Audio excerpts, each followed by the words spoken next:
Welcome to As the River Flows, a Keepers of the Water podcast. I'm Jessie Cardinal, Executive Director. With this podcast, we hope to uplift the collective work and voices of our communities in the protection of our waters. We are First Nation, Métis, Inuit, environmental groups, and concerned citizens, working together for the protection of water, air, land. We acknowledge that all water is connected and that all water is sacred. Clean, fresh water is invaluable for the future and survival of all the life we share on this incredible planet. This episode features François Paulette, Denesuline from Smith's Landing, Treaty 8 First Nation. An advocate of treaty and Indigenous rights, François has spoken to international audiences on human rights, spiritual healing from colonial oppression, and environmental protection. He speaks his language and offers traditional knowledge that comes from his close relationship to the land. Salatina, Johnny Yasi, Kenzo, Massi Norsi. Dunitana Taklisi, Drunik, Bekanaseti, Nortenach yet Dunik and Night. I don't see Salatina. Thank you for the introduction. I am a Dene. Dene means people of the land, but I'm also more so a Denesuline, the real people. The language describes everything that we are. Denechania is a big word. Denechania, the term, is a description of our civilization.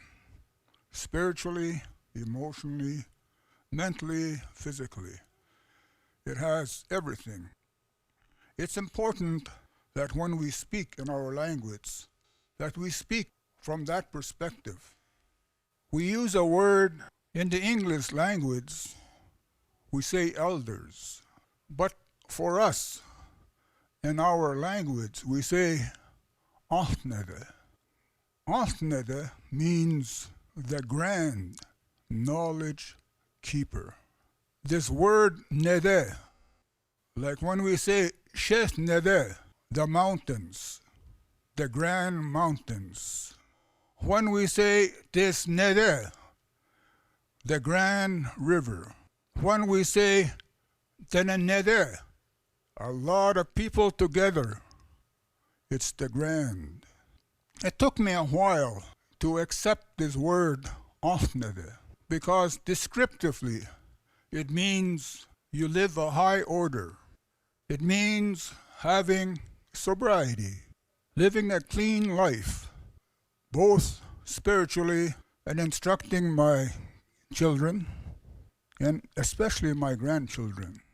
I live out in the bush. I live out in the country. The big river, this Nede, flows by me. I live in a place where there's buffalo. It's your Nede Nate, the grand buffaloes. I harvest buffaloes. I am taught by my parents at an early age. Now, I'm in a time of my life where I'm enjoying the grandchildren. I have 11 of them. 6 boys, 5 granddaughters. Beautiful children. And these say Setsia, grandfather. Or sometime they will use the Cree word Bushum, which is all right. But guess what happened 41, 42 years ago? I met a Mohawk woman. Now, they're way in the east, Ontario. I never realized that this woman would take over my life. Anyway, my wife is a registered Western traditional midwife, and she's been delivering all the children in the north. I don't know how many she's delivered, but I do remember the first time when she delivered a child in the hospital, and I asked her, "Whose baby did you deliver?" And she looked at me straight in the face. She said, "You mind your own business." I never asked again. This woman, this Mohawk wife, She's retired. I grew up in a time that was interesting, in the 60s, in the late 60s. At the beginning, I thought I was a hippie Indian. 1969, the white paper came about. I was 19 years old in the North. All this talk about government wanting to do away with our treaties, our Indian identity, so on and so on. There was a huge, huge debate. And that was the beginning of the chiefs organizing in the North, the Indian Brotherhood. They started in Fort Smith area. I remember at 19 I was going to these meetings because my father was a chief. His father was a chief as far back as we could remember. So it was in my blood to go to these meetings. At the age of 21, now just before I go there, I was an architect draftsman. I planned homes, buildings, shit houses.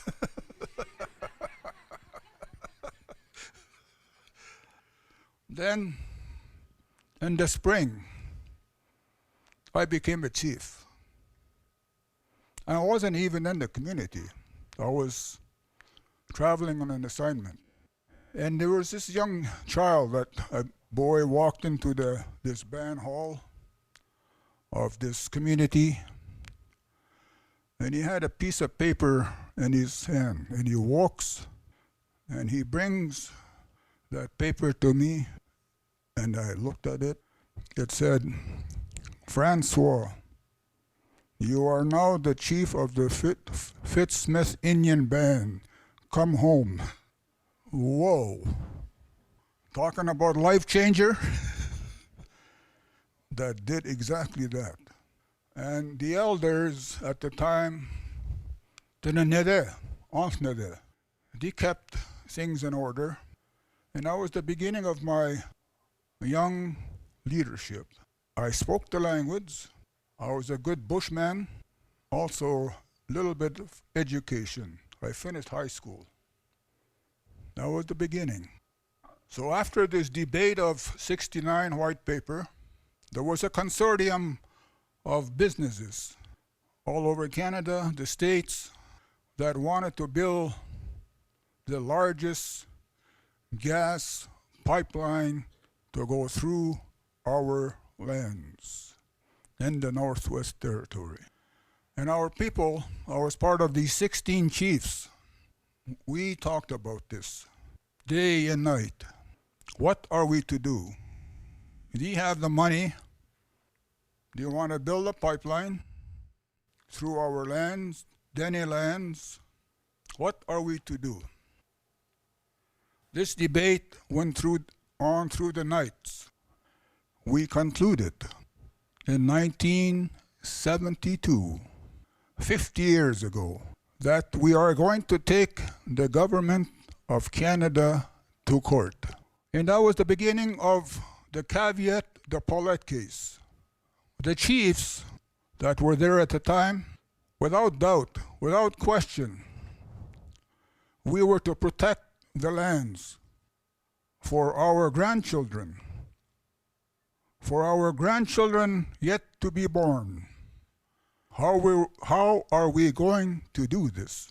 We had a couple of non-Dene lawyers. They were kind of naive about the treaties, Treaty 8, Treaty 11. I come from Treaty 8. The chiefs, the elders that witnessed the treaties firsthand were the ones that were going to tell the governments that the Treaty 8 and 11, the surrender clause, extinguishment clause, was not what we talked about. So, because in our language we don't have a word for surrender, so the elders were and the chiefs were quite adamant that our people never talked about land or surrender lands. And also, in the North, Treaty 8, Treaty 11, the white people once in a while take out the treaty where the X was written. And all of the X's were all the same. So somebody else did that. It wasn't our people. In 72, we filed a caveat. Caveat, I'm not a lawyer, but I'm a bush lawyer. Said, well, the caveat simply means that we had a prior interest to all of these lands. Over 450,000 square miles of land. Why are we going to give that up? So we filed the caveat in the Supreme Court. In the beginning of our people's oral history that witnessed the treaties began to speak up. William Justice Morrow, the judge, traveled our communities. And when I say traveled there, he sat in tents, in homes where there was no electricity, and began to hear out the elders and the chiefs. It was a remarkable timing that we needed to do this, because what was at stake was the land, the water. It was fundamentally important. The elders, because our language, as I said, is distinct.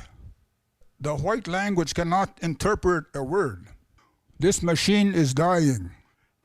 So, in the spring of 72, when we filed a caveat, there were non-Dene people thought we were crazy. We were going to lose. They wrote about it in the newspaper. We talk about racism.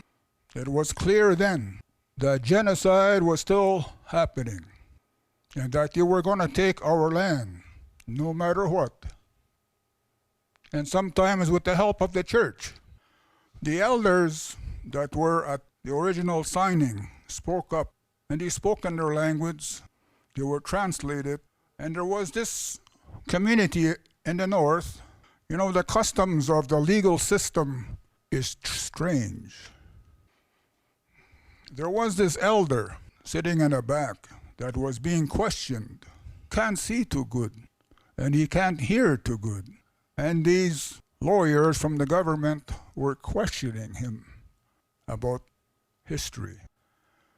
Finally, this elder got pissed off, and he stopped, and he said to the translator, he says, "Who are those priests that are questioning me?"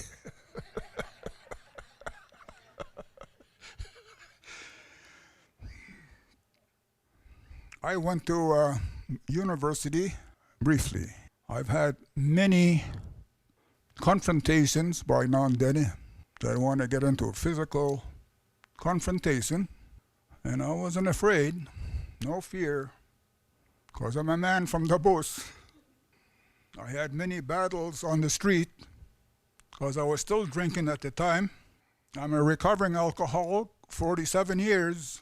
I remember this professor at the University of Lethbridge, political scientist, teacher, says, "Are you the Paulette?" I said, "Yes." "The caveat, you're going to lose the case," he said. I said, "You want to bet?" He didn't want to bet. That fall, 1973, the ruling came down, and it was in our favor.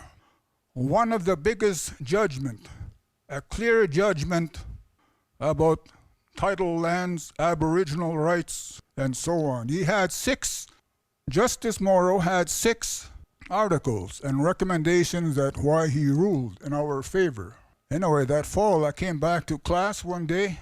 I walked in, all the students stood up and clapped for me. And I told the professor, you better listen to the Indian people. That was a change, a major change in the government's policy of how they dealt with First Nations.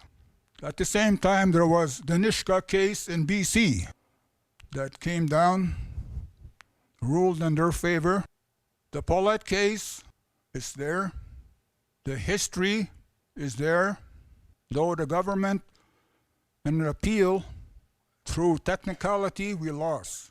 But they didn't question the rights that we had.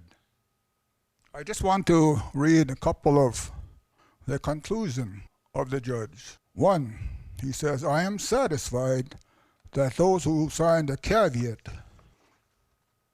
present-day descendants of those distinct Indian groups who organize in societies and using the land as their forefathers had done for centuries, have since time memorial used the land embraced by the caveat as theirs. 2. I am satisfied that those same indigenous people, as mentioned in 1 above, are prima facie owners of the lands covered by the caveat, that they have what is known as aboriginal rights. So the question of surrender, extinguishment, was thrown out the window. This caveat, the Paulette case, that is better known today, there were 16 chiefs, and I'm the only living one now. I think about those chiefs that gave us the door to our grandchildren to stand up for our rights, our Denesuline, our harvesting rights. By the way, when I speak, I don't use certain terms, and one of them is trapping. I use the word harvest. Trapping is a colonial term used when the Hudson Bay came here, began to colonize our people. Today, it is important that the leadership, the chiefs in particular, need to stand up for their forefathers that entered treaties, the number treaties. Treaty 8, Treaty 11, they are powerful. The treaties are paramount. The treaty supersedes any acts. The Parks Act, NWT Act, and any acts that come forth, it's powerful. Like prayer is powerful. In my homeland where I live, these two companies came in the 80s to obstruct the river.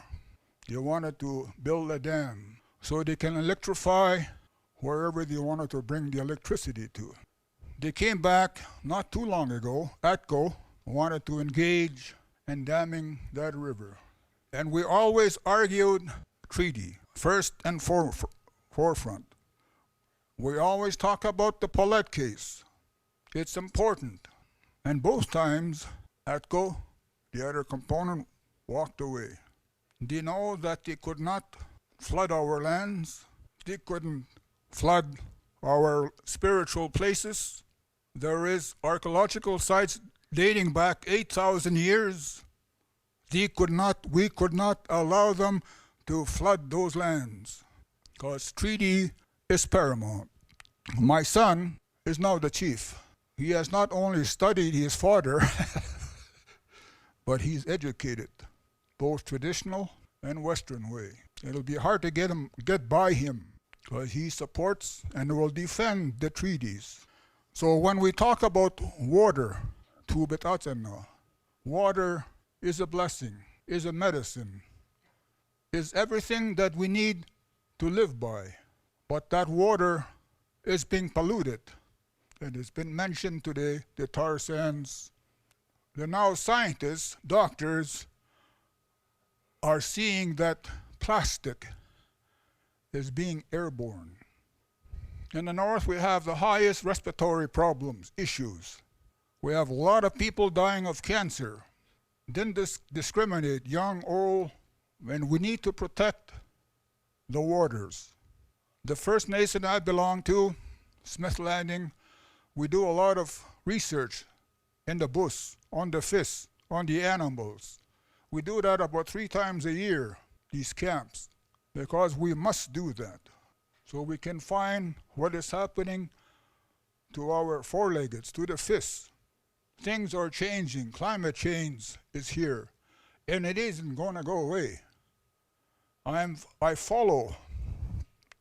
guided not just by my elders, but I'm guided by what was foretold, the prophecies. I share those stories with my grandchildren. I take them in a bus because it's important. Water is life, and we need to protect it. We need the chiefs. We need the chiefs to come out and stand up for water. I have traveled other parts of the world. They can only do so much. But here, the power is in our hands.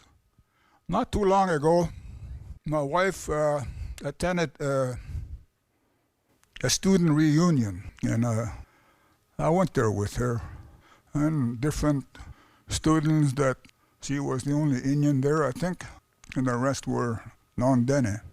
And there was this non-Dene young guy always looking at me. Anyway, he finally went up to my wife, Leslie. Is that the François Paulette? And my wife says, yeah. You know, he says, I thought this man would be fossilized by now. Make a reference to the Paulette case. It's quite interesting. The work that you are doing here is valuable because the grandfather water, the trees, the air, they are listening to you. They know what is being said. The grandfathers that guide me, that guide you, whether you're Dene or non-Dene, you have spiritual guides, and they're with you all the time. And they feed you information, and we are gifted in all different kinds of ways, and continue that path of just not reconciliation, but if you're going to reconcile, the non-Dene have to reconcile with Mother Earth because she's been abused, not only me.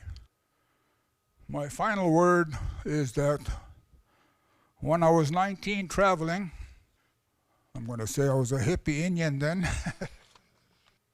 I was traveling with these other people, First Nations, and an elder, and there was a non-Dene hippie amongst us.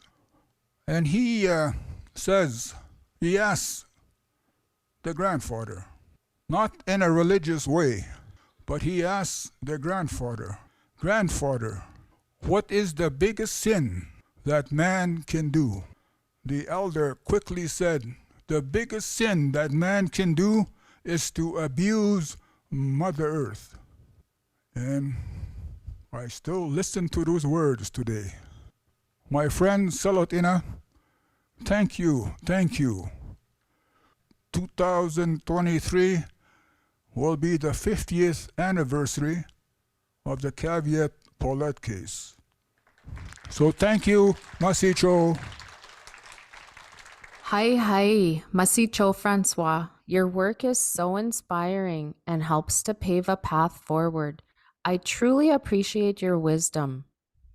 Next episode, from Treaty 6 territory, Kevin Lewis will discuss food sovereignty and decolonizing the way we think about water and the land. Thank you for joining us. I'm Jessie Cardinal, Executive Director for Keepers of the Water. Be sure to follow us on Facebook and all the socials for information and updates. Every voice matters when protecting our waters, our lands, and animals. Hai, ikse.